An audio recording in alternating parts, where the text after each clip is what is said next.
233, 2023, contido no processo 302.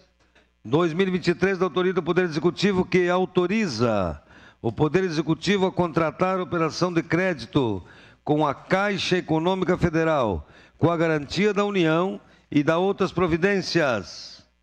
Relator Cadore Adoc Bressan. Peço a dispensa, senhor presidente, ali na sessão anterior. Obrigado. Feita a dispensa. Em discussão. Encerrada a discussão.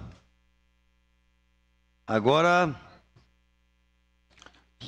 vamos colocar em votação projetos números 218, 222, 231, 233. Em votação, solicito vereadoras e vereadores que registrem seus votos. Fantinel vota sim, senhor presidente. Fantinel vota sim. Estela Balardim vota sim, senhor presidente. Estela Balardim vota sim. Como vota Gladys Frisso? Fiuza sim.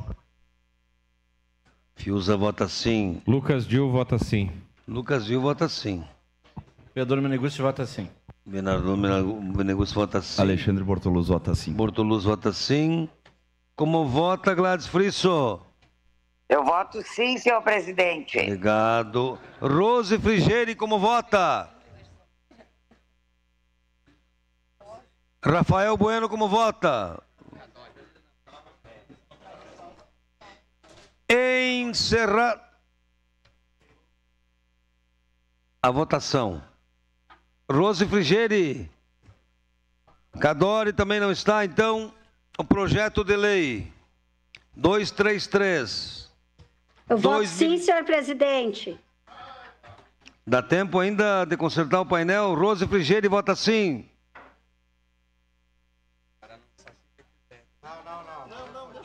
Deu certo, conseguimos. Os projetos foram aprovados por unanimidade, com a ausência do vereador Cadore. Encerrada a ordem do dia, agradecendo a Deus pela presente sessão, desejamos a todos um Feliz Natal!